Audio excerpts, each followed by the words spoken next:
नमस्कार। किस्से कहानियां में एक बार फिर आपका स्वागत है।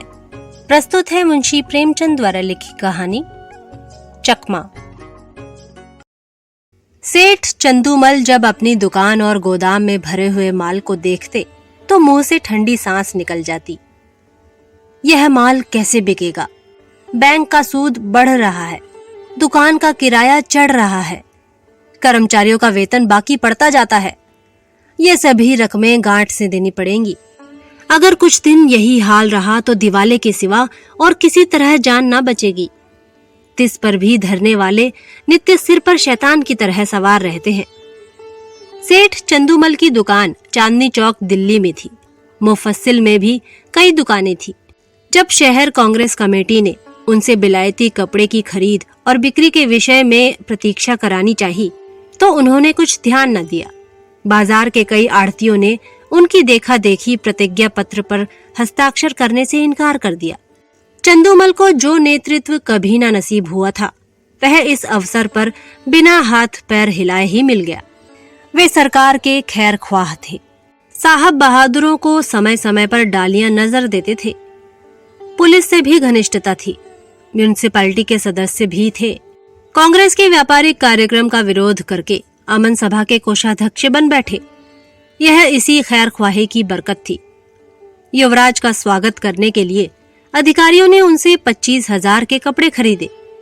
ऐसा सामर्थी पुरुष कांग्रेस से क्यों डरे? कांग्रेस है किस खेत की मूली? पुलिस वालों ने भी बढ़ावा दिया। मुआहिदे पर हरगिज दस्तखत ना कीजिएगा। देखें ये लोग क्या करते हैं। एक एक को जेल ना भिजवा दिया तो कहिएगा। लाला जी के हौसले बढ़े। उन्होंने कांग्रेस से लड़ने की ठान ली। उसी के फलस्वरूप 3 महीनों से उनकी दुकान पर प्रातःकाल से 9 बजे रात तक पहरा रहता था। पुलिस दलों ने उनकी दुकान पर वॉलंटियरों को कई बार गालियां दी, कई बार पीटा। खुद सेठ जी ने भी कई बार उन पर बाण चलाए, परंतु पहरे वाले किसी तरह ना टलते थे। बल्कि इन अत्याचारों के कारण चंदूमल का बाजार और भी गिरता जाता। मुफस्सिल की दुकानों से मुनीम लोग और भी दुराशाजनक समाचार भेजते रहते थे। कठिन समस्या थी। इस संकट से निकलने का कोई उपाय न था। वे देखते थे कि जिन लोगों ने प्रतिज्ञा पत्र पर हस्ताक्षर कर दिए हैं वे चोरी छिपे कुछ न कुछ विदेशी माल लेते हैं। उनकी दुकानों पर पहरा नहीं बैठता। यह सारी विपत्ति मेरे ही सिर पर है। उन्होंने सोचा पुलिस और हाकिमों की दोस्ती से मेरा भला क्या हुआ? उनके हटाए ये पहरे नहीं हटते। सिपाहियों की प्रेरणा से ग्राहक नहीं आते। किसी तरह पहरे बंद हो जाते तो सारा खेल बन जाता। इतने में मुनीम जी ने कहा, लाला जी यह देखिए, कई व्यापारी हमारी तरफ आ रहे थे। पहरे वालों ने उनको न जाने क्या मंत्र पढ़ा दिया, सब चले जा रहे हैं। चंदूमल बोले, अगर इन पापियों को कोई गोली मार देता तो मैं बहुत खुश होता। यह सब मेरा सर्वनाश करके दम लेंगे।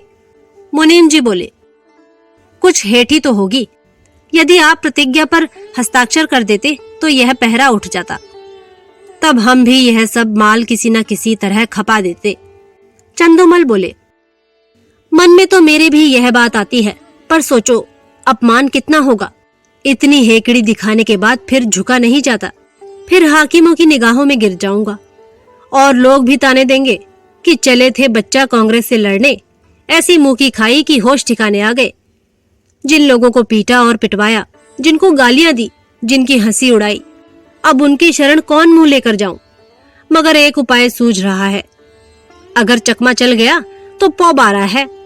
बात तो तब है जब सांप को मारूं मगर लाठी बचाकर, पहरा उठा दूं पर बिना किसी की खुशामद किए। 9 बज गए थे। सेठ चंदूमल गंगा स्नान करके लौट आए थे और मसनद पर बैठकर चिट्ठियां पढ़ रहे थे। अन्य दुकानों के मुनीमों ने अपनी विपत्ति कथा सुनाई थी। एक एक पत्र को पढ़कर सेठ जी का क्रोध बढ़ता जाता था। इतने में 2 वॉलंटियर गाड़ियां लिए हुए उनकी दुकान के सामने आकर खड़े हो गए। सेठ जी ने डांट कर कहा, हट जाओ हमारी दुकान के सामने से। एक वॉलंटियर ने उत्तर दिया, महाराज हम तो सड़क पर हैं, क्या यहां से भी चले जाएं? सेठ जी ने कहा, मैं तुम्हारी सूरत नहीं देखना चाहता। वॉलंटियर बोला, तो आप कांग्रेस कमेटी को लिखिए, हमको तो वहां से यहाँ खड़े रहकर पहरा देने का हुक्म मिला है। एक कांस्टेबल ने आकर कहा, क्या है सेठ जी, यह लौंडा क्या टर्राता है? चंदूमल बोले, मैं कहता हूँ कि दुकान के सामने से हट जाओ, पर यह कहता है कि ना हटेंगे ना हटेंगे, जरा इसकी जबरदस्ती देखो। कांस्टेबल वॉलेंटियर से बोला, तुम दोनों यहाँ से जाते हो कि आकर गर्दन नापू? वॉलेंटियर बोला, हम सड़क पर खड़े हैं, दुकान पर नहीं।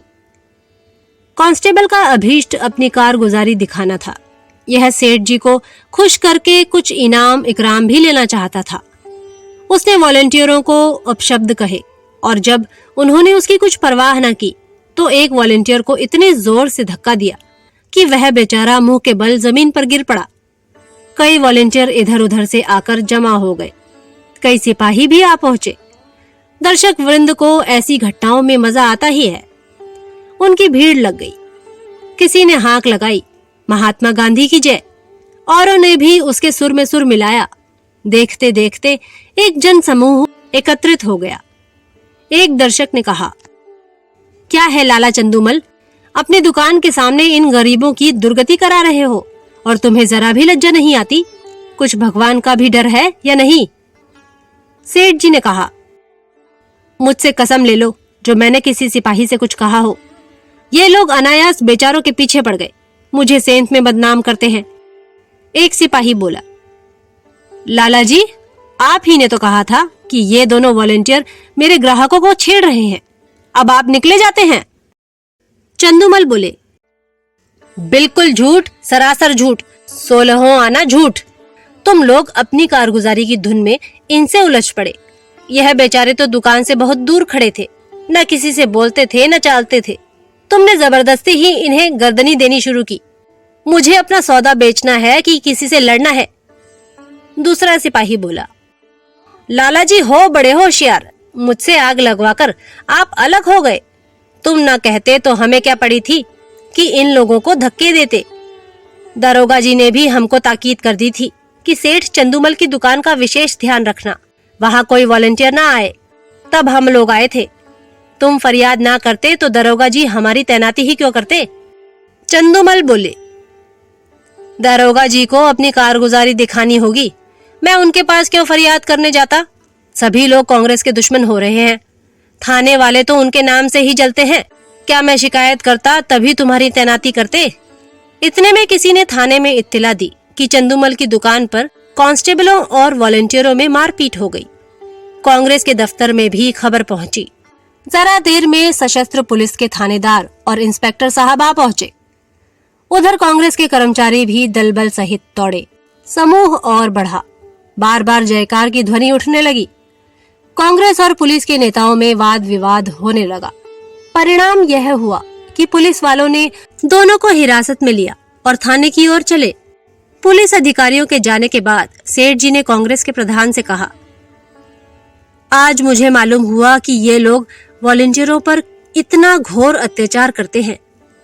प्रधान बोले, तब तो 2 वॉलेंटियरों का फंसना व्यर्थ नहीं हुआ। इस विषय में अब तो आपको कोई शंका नहीं है। हम कितने लड़ाकू, कितने द्रोही, कितने शांति भंगकारी हैं, यह तो आपको खूब मालूम हो गया होगा। चंदूमल बोले, जी हाँ, मालूम हो गया। प्रधान बोले, आपकी शहादत तो अवश्य ही होगी। चंदूमल बोले, होगी तो मैं भी साफ साफ कह दूंगा, चाहे बने या बिगड़े। पुलिस की सख्ती अब नहीं देखी जाती। मैं भी भ्रम में पड़ा हुआ था। मंत्री बोले, पुलिस वाले आपको दबाएंगे बहुत? चंदूमल ने कहा, एक नहीं 100 दबाव पड़े, मैं झूठ कभी ना बोलूंगा। सरकार उस दरबार में साथ ना जाएगी। मंत्री बोले, अब तो हमारी लाज आपके हाथ है। चंदूमल ने कहा, मुझे आप देश का द्रोही ना पाएंगे। यहां से प्रधान और मंत्री तथा अन्य पदाधिकारी चले तो मंत्री जी ने कहा, आदमी सच्चा जान पड़ता है। प्रधान संदिग्ध भाव से बोले, कल तक आप ही सिद्ध हो जाएगा। शाम को इंस्पेक्टर पुलिस ने लाला चंदूमल को थाने में बुलाया और कहा, आपको शहादत देनी होगी, हम आपकी तरफ से बेफिक्र हैं। चंदूमल बोले, हाजिर हूं। इंस्पेक्टर ने कहा। वॉलंटियरों ने कांस्टेबलों को गालियां दी। चंदूमल ने कहा, मैंने नहीं सुनी। इंस्पेक्टर बोले, सुनी या ना सुनी यह बहस नहीं है, आपको यह कहना होगा वह सब खरीदारों को धक्के देकर हटा रहे थे, हाथापाई करते थे, मारने की धमकी देते थे, ये सभी बातें कहनी होंगी। दारोगा जी, वह बयान लाइए जो मैंने सेठ जी के लिए लिखवाया है। चंदूमल बोले, मुझसे भरी अदालत में झूठ ना बोला जाएगा। अपने हजारों जानने वाले अदालत में होंगे, किस किस से मुंह छिपाऊंगा, कहीं निकलने को जगह भी चाहिए। इंस्पेक्टर ने कहा, यह सब बातें निज के मुआमलों के लिए हैं, पॉलिटिकल मुआमलों में झूठ सच शर्म हया किसी का भी ख्याल नहीं किया जाता। चंदूमल ने कहा, मुंह में कालिख लग जाएगी। इंस्पेक्टर बोले, सरकार की निगाह में इज्जत चौगुनी हो जाएगी। चंदूमल जी सोचकर बोले, जी नहीं, गवाही ना दे सकूंगा, कोई और गवाह बना लीजिए। इंस्पेक्टर साहब बोले, याद रखिए यह इज्जत खाक में मिल जाएगी। चंदूमल बोले, मिल जाए, मजबूरी है। इंस्पेक्टर बोले, अमन सभा के कोषाध्यक्ष का पद छीन लिया जाएगा। चंदूमल बोले, उससे कौन रोटियां चलती हैं? इंस्पेक्टर बोले, बंदूक का लाइसेंस छिन जाएगा। चंदूमल बोले, छिन जाए बला से। इंस्पेक्टर साहब बोले, इनकम टैक्स की जांच फिर से होगी। चंदूमल बोले, जरूर कराइए, यह तो मेरे मन की बात हुई। इंस्पेक्टर बोले, बैठने को कुर्सी ना मिलेगी। चंदूमल बोले, कुर्सी लेकर चाटूं, दिवाला तो निकला जा रहा है। इंस्पेक्टर साहब बोले, अच्छी बात है, तशरीफ ले जाइए, कभी तो आप पंजे में आएंगे। दूसरे दिन इसी समय कांग्रेस के दफ्तर में कल के लिए कार्यक्रम निश्चित किया जा रहा था। प्रधान ने कहा, सेठ चंदूमल की दुकान पर धरना देने के लिए 2 स्वयं सेवक भेजिए। मंत्री बोले, मेरे विचार में वहां आप धरना देने की कोई जरूरत नहीं। प्रधान बोले, क्यों, उन्होंने अभी प्रतिज्ञा पत्र पर हस्ताक्षर तो नहीं किए? मंत्री बोले, हस्ताक्षर नहीं किए, पर हमारे मित्र अवश्य हो गए। पुलिस की तरफ से गवाही ना देना यही सिद्ध करता है। अधिकारियों का कितना दबाव पड़ा होगा इसका अनुमान लगाया जा सकता है। यह नैतिक साहस में परिवर्तन हुए बिना नहीं आ सकता। प्रधान बोले, हाँ, कुछ परिवर्तन तो अवश्य हुआ है। मंत्री ने कहा, कुछ नहीं महाशय, पूरी क्रांति कहना चाहिए। आप जानते हैं ऐसे मामलों में अधिकारियों की अवहेलना करने का क्या अर्थ है? यह राज विद्रोह की घोषणा के समान है। त्याग में संन्यास से इसका महत्व कम नहीं है। आज जिले के सारे हाकिम उनके खून के प्यासे हो रहे हैं। आश्चर्य नहीं कि गवर्नर महोदय को भी इसकी सूचना दी गई होगी। प्रधान बोले, और कुछ नहीं तो उन्हें नियम का पालन करने ही के लिए प्रतिज्ञा पत्र पर हस्ताक्षर कर देना चाहिए था। किसी तरह उन्हें यहाँ बुलाइए, अपनी बात तो रह जाए। मंत्री बोले, वह बड़ा आत्माभिमानी है, कभी ना आएगा, बल्कि हम लोगों की ओर से इतना अविश्वास देखकर संभव है कि फिर उस दल में मिलने की चेष्टा करने लगे।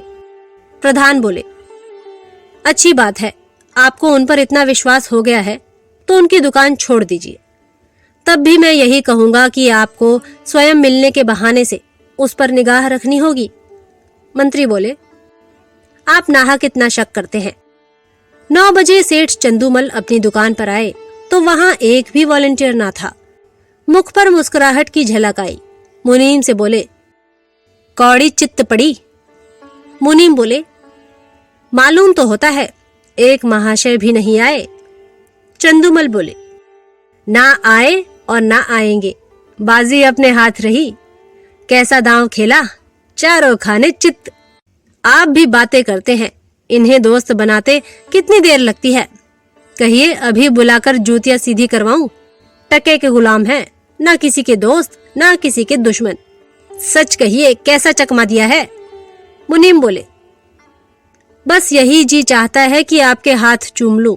सांप भी मरा और लाठी भी न टूटी। मगर कांग्रेस वाले भी टोह में होंगे। चंदूमल बोले, तो मैं भी तो मौजूद हूँ। वह डाल डाल चलेंगे तो मैं पात पात चलूंगा। विलायती कपड़े की गांठ निकलवाइए और व्यापारियों को देना शुरू कीजिए। एक अठवारे में बेड़ा पार है। आप सुन रहे थे मुंशी प्रेमचंद द्वारा लिखी कहानी चकमा। कहानी सुनने के लिए धन्यवाद। जल्द ही एक नई कहानी के साथ प्रस्तुत होंगे। तब तक के लिए नमस्कार।